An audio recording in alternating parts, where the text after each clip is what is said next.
आपको मेरी तरफ से और मेरे परिवार की तरफ से wish you very happy mother's day all of you.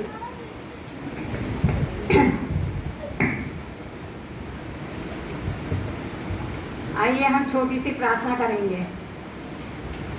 मेरी मुंह की बातें, मेरे हृदय के विचार आए मेरी चट्टान और मेरे फिदिया देने वाले प्रभु तुझे पसंद आए, मसीह के नाम से मांगते हैं, आमीन। मैं आपको मदर्स डे के बारे में बताऊंगी कि कैसे ये शुरू हुआ।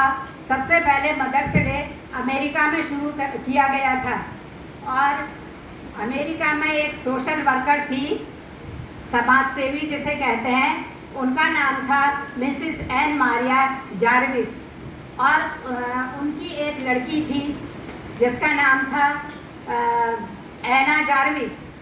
और उसने अपनी माँ की याद में ये डिसाइड किया कि वो मदर्स डे को सेलिब्रेट करे और उसने वहाँ अमेरिका के गवर्नमेंट में एक कैंपेन शुरू करा और कहा कि इस मदर्स डे को मानने की मांग की उन्होंने कि इस मदर्स डे को मान्यता मिलनी चाहिए और वहाँ की सरकार ने उनको ये मान्यता दी और इस तरह से प्रति वर्ष मदर्स डे मई महीने के सेकंड वीक में मनाया जाता है। और आयना जार्विस जो कि देश विदेश गई, सब जगह उन्होंने प्रचार किया और आज पूरे विश्व में उनके ही प्रचार के द्वारा हम लोग आज ये मदर्स डे मना रहे हैं। अब मैं आपको इससे संबंधित बाइबल में से अभी आपने पढ़ा है पहला राजा 3 बाब और उसकी 16 से 28 आयत तक कि 2 स्त्रियां थीं और वो दोनों स्त्रियां एक ही कमरे में रहती थी, एक ही साथ रहती थी और उन्होंने साहब वो राजा के दरबार में जाके कहा, उन्होंने कहा कि मेरी बच्चा दोनों का हुआ, पहले मेरा बच्चा हुआ, 3 दिन बाद दूसरी का बच्चा हुआ और जब हम गहरी नींद में रात को सो रहे थे एक ही कमरे में तो इसने दूसरी वाली ने जिसका बच्चा दब के मर गया था, इसने वो बच्चा लेकर मेरे सीने पे लिटा दिया और मेरा जीवित बच्चा उसने अपने पास रख लिया। और इस तरह वो दोनों लड़ती रही। उन्होंने कहा उस कमरे में हम दोनों के अलावा कोई नहीं था। तब राजा ने कहा, एक कहती है कि हमारा बच्चा मेरा नहीं है, दूसरा कहती है जीवित बच्चा मेरा है। तब उसने कहा कि ठीक है, मेरे सामने तलवार लाई जाए और जो ये जीवित बच्चा है इसके 2 टुकड़े करे जाए। और तब वो बोली दूसरी वाली कि ठीक है, नहीं इसका रहेगा ना मेरा रहेगा, काट दो तुम। तो तब राजा ने जब तलवार उठाई तो इतने में पहली स्त्री बोली कि हे राजा, तू इसको मत ख़त्म कर, मत मार इसको, तू इसको इसी को दे दे, जिसका मरा बच्चा था उसी को दे दे। तो राजा ने कहा कि जो जीवित बच्चा है ये पहली ही औरत को दिया जाएगा, असली माँ ये इसी की है। इस तरह से, और ये राजा कौन था? सुलेमान बादशाह था।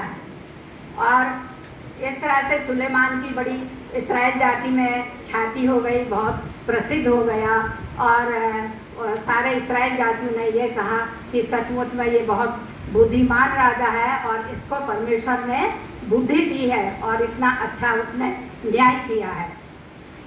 अब हम देखते हैं कि इस माँ के दिल में कितना प्रेम था अपने बच्चे के लिए, उसने कितना बड़ा त्याग करा, कितनी बड़ी कुर्बानी करी कि उसने अपना बच्चा कहा कि इसी को दे दो। लेकिन परमेश्वर का न्याय होता है, जहाँ सच्चाई होती है वह उसी की जीत होती है और वो औरत सच थी और उसका बच्चा उसको वापस मिल गया। इसी तरह हम देखते हैं कि पहला सैमुएल उसकी पहला बाब और उसका 28 आयत तक एल्काना और सैमुएल हन्ना की कहानी है। हन्ना के और पनिन्ना 2 स्त्रियां एल्काना की थी। ये हर साल शीलो में जाकर भेंट चढ़ाने जाता था, होम बलि मेरे बलि करके। और एल्काना बाज थी और उसकी जो दूसरी पत्नी थी पनिन्ना उसको चिढ़ाती थी, तंज कसती थी, वो बहुत दुखी रहती थी लेकिन बोलती कुछ नहीं थी। एक दिन वो शीलो में परमेश्वर के भवन में गए और वहाँ वो रुक गई और उसने रो रो के प्रार्थना करी कि हे मेरे परमेश्वर, तू मुझ पर दया कर, मुझ दासी पर अपनी कृपा कर, मुझे एक पुत्र दे दे, और जो पुत्र तू मुझे देगा मैं उसको दूध छुड़ाने के बाद और बिना उस्तरा फिराए हुए तेरी हैकल में अर्पण कर दूंगी। और इतने में जब वो रो रो के दुआ कर रही थी तो एली वहाँ पर याजक था, उसने कहा ये क्यों इस तरह से रो रही है, क्यों बकबक कर रही है, इसने कहीं दाग मधु तो नहीं पी है, कोई मदिरा तो नहीं पी रखी है। और उससे कहा, हन्ना से उसने कहा, नहीं, मैं बहुत दुखियारी हूँ और बहुत चढ़ाई हुई हूँ, मेरे बच्चा नहीं है, मैं बाँझ हूँ, मैं परमेश्वर से विनती कर रही हूँ कि वो मुझे पुत्र दे दे और मैं इस पुत्र को उसकी सेवा के लिए हैकल में अर्पण कर दूंगी। तब एली बोलता है, जा, तेरी प्रार्थना सुन ली गई है और परमेश्वर की कृपा तेरे ऊपर हुई है और तू यहाँ तुझे जरूर ईश्वर पुत्र देगा। और जब हन्ना चली गई तो उसको पुत्र हुआ और उसके बाद उसने उसको शनि का, जब वो 3-4 साल का होगा, एज तो लिखी नहीं है, तो उसको वहाँ भेज दिया, शनि का पोत पहना के जब वहाँ भवन में ले गई और वहाँ पे उस बच्चे को उसने रखा। तो एली ने उसे देखा तो उसने कहा, मैं वही औरत हूँ जिसने यहाँ पर कुछ वर्ष पहले परमेश्वर से विनती की थी, उसने मेरी विनती सुनी है और मुझ दासी पे कृपा की है और मैं अपने वचन के अनुसार इस बच्चे को मैं यहाँ उसकी सेवा के लिए रख रही हूँ। और परमेश्वर ने उसको सैमुअल को भवन के अंदर 3 बार पुकारा और पहली बार पुकारा, वो एली के पास गया, क्या आपने मुझे बुलाया है? उसने कहा, नहीं, मैंने नहीं बुलाया। फिर दोबारा गया कि आपने मुझे बुलाया? उसने कहा, नहीं, नहीं बुलाया। फिर एली ने कहा, यदि अब की बार तुझे बुलाएगा तो तू कहना, देख तेरा बंदा सुनता है। और उसके बाद फिर वो चला गया। तब एली ने समझा कि सचमुच में इस बच्चे को परमेश्वर ने इस्राएल जाति के लिए चुन लिया है। और इस तरह से वो बच्चा परमेश्वर की नज़दीकी में बढ़ता चला गया, एक होनहार नौजवान बना और परमेश्वर ने उसको इस्राएल जाति के लिए चुन लिया और वो बहुत बड़ा न्यायी बना और आखिरी दम तक, मरने के दम तक उसने इस्राएल जाति का न्याय करा। एक माँ देखिए कितनी अपने बच्चे को कहते हैं अच्छे संस्कार देती है, धार्मिक संस्कार देती है। उसने परमेश्वर के भवन में उसको रख दिया है। कोई माँ चाहती कि मेरा एक ही तो बच्चा हुआ, मैं क्यों रखूं, लेकिन उसने परमेश्वर के वायदे को पूरा करा और भवन में रखा और उसके लिए प्रार्थना विनती करती रहती थी और सैमुअल इतना बड़ा न्यायी बना। ये सब एक माँ की मेहनत, एक माँ की कुर्बानी। उसने भी अपनी इच्छा का दमन किया, त्याग किया और कुर्बानी दी और वो बच्चा एक महान न्यायी बना। इसी तरह मैं आपको एक और बात बताती हूँ कि एक माँ थी, उसका आदमी मर गया था और आदमी के मरने के बाद उसको एक बच्चा हुआ, पुत्र हुआ। और वो माँ पढ़ी लिखी तो नहीं थी, वर्किंग लेडी नहीं थी, वो झाड़ू पोछा बर्तन करती थी और घरों में कपड़े धोती थी। और इस तरह उसने अपने बच्चे को पाला ताला और अगर उस बच्चे को चोट लगती थी तो उसको मलहम लगाती थी, उसके घाव में बुखार आता था उसको स्पंज करती थी। क्योंकि माँ एक नर्स भी होती है, वो अपना नर्स का रोल भी अदा करती है और इस तरह से वो अपने बच्चे की देख रेख करती थी।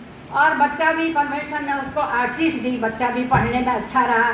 उसने छोटे मोटे स्कूल में डाला, ज़्यादा फीस हाई उसमें स्कूल में तो डाल नहीं सकती थी, लेकिन वो बच्चा आगे बढ़ता गया। हो सकता है उसको स्कॉलरशिप भी मिली होगी। जब उसने इंटर पास किया तो उसको 99% मिले बच्चे को। और उसके बाद फिर उस बच्चे ने क्या करा कि किसी न्यूज़पेपर में निकला कि कंपनी में सीए की ज़रूरत है, तो वो बच्चा वहाँ उस एड्रेस को लेकर वहाँ चला गया, उसका एड्रेस पता करके, और वहाँ कंपनी में चला गया। जो कंपनी में हेड था जिसने ये इंटरव्यू लिया था, तो उससे कहा कि जैसे पूछते ही हैं, कोई जाता है इंटरव्यू देने, भाई तुम्हारे बाप का नाम क्या है, क्या करते हैं, तुम्हारी माँ का नाम क्या है, क्या करती है। तब उसने कहा, मेरा बाप, मैं जब मर गया था तो मैंने अपने बाप को नहीं देखा। जब मैंने होश संभाला तो मेरी माँ ने मुझसे कहा, तुम्हारे पिता तुम्हारे पैदा होने से ही पहले मर गए थे। और उसने कहा, तुम्हारी माँ क्या काम करती है? उसने कहा, मेरी माँ झाड़ू पोछा बर्तन और कपड़े धोती है। तब उन्होंने कहा, तुमने कभी अपने माँ के हाथ देखे? उसने कहा, नहीं। तो उसने कहा, जाओ आज माँ के हाथ देख के आओ, फिर कल तुम यहाँ आना। और जब वो गया, उसने अपने माँ के हाथ कहा, माँ हाथ दिखा। उसने कहा, क्यों, आज क्या ज़रूरत पड़ गई है? क्या मेरे हाथ देख के तुझे नौकरी मिलेगी? उसने कहा, हाँ कुछ ऐसा ही है, आप हाथ दिखाओ। जब उसने हाथ देखे, उसकी माँ के हाथों में क्रैक्स पड़े थे, ये चटें साइड से उखड़ी थी। उसने ऐसी चट खड़ी थी, उसको जरा यूँ खींचा तो वो बिलबलाने लगी माँ। और फिर उसने देखा उसकी उंगलियाँ सूजी रेड हो रही हैं।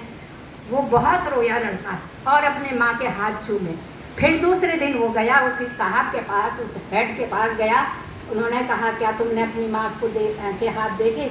वो बहुत फटक फटक के रोने लगा। तो उन्होंने कहा, हाँ मैंने देखा, मेरी माँ ने मेरे खातिर अपनी जवानी सब खत्म कर दी, कोई दूसरी शादी नहीं करी, और वो मेरे खातिर इतनी सिंसियर रही, मुझे पाला ताला। उसने कहा, क्या पता दूसरा बाप हो इसको ये प्यार दे सके या न दे सके। और वो बहुत रोने लगा। फिर वो अपने घर आया। उन्होंने कहा, तुम्हारी नौकरी पक्की हो गई, क्योंकि वो गणित में भी बहुत अच्छे नंबर लाया था।